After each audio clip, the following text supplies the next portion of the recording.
Penderitaan warga Desa Nila, Kecamatan Endona, Kabupaten Ende, Pulau Flores, Provinsi Nusa Tenggara Timur, seolah tak pernah menemukan ujung. Ketiadaan infrastruktur dasar seperti jalan darat, penerangan listrik, hingga akses jaringan internet masih menjadi mimpi yang belum terwujud hingga kini.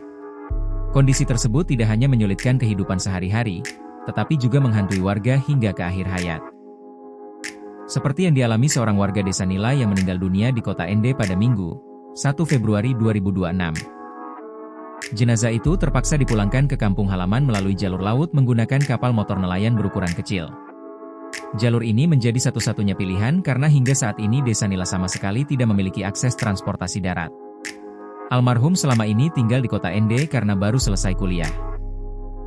Saat sakit dia bertahan di kota, dan setelah meninggal baru dibawa pulang ke kampung. Hal ini disampaikan Kepala Desa Nila, Alexius Sado, Selasa, 3 Februari 2026. Perjalanan laut yang harus ditempuh bukan tanpa risiko.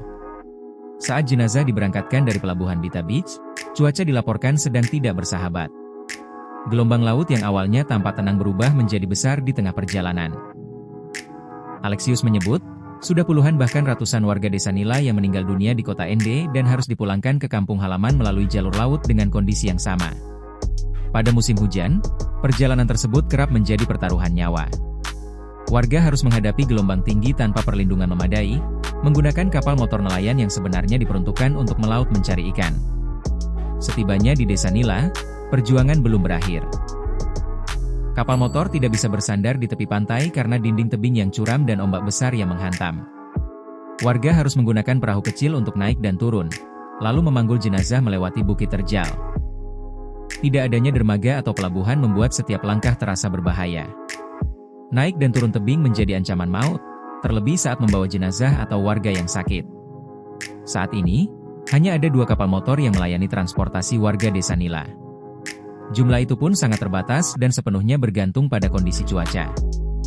Jika melalui jalur barat, warga harus menempuh perjalanan darat dari Wolotopo, Ngalupolo, Reka, Wolokota, ke Kasewa. Namun, kondisi ruas jalan tersebut dilaporkan rusak parah. Sementara dari Kekasewa menuju Desa Nila, tidak tersedia akses jalan darat sama sekali. Alternatif lain adalah berjalan kaki dari Ngaluroga menuju Desa Nila sejauh sekitar 7 km dengan medan yang berat dan berbahaya. Kondisi ini menjadi penderitaan tersendiri bagi warga yang sakit parah maupun ibu hamil yang hendak melahirkan. Download Tribun X sekarang, menghadirkan lokal menjadi Indonesia.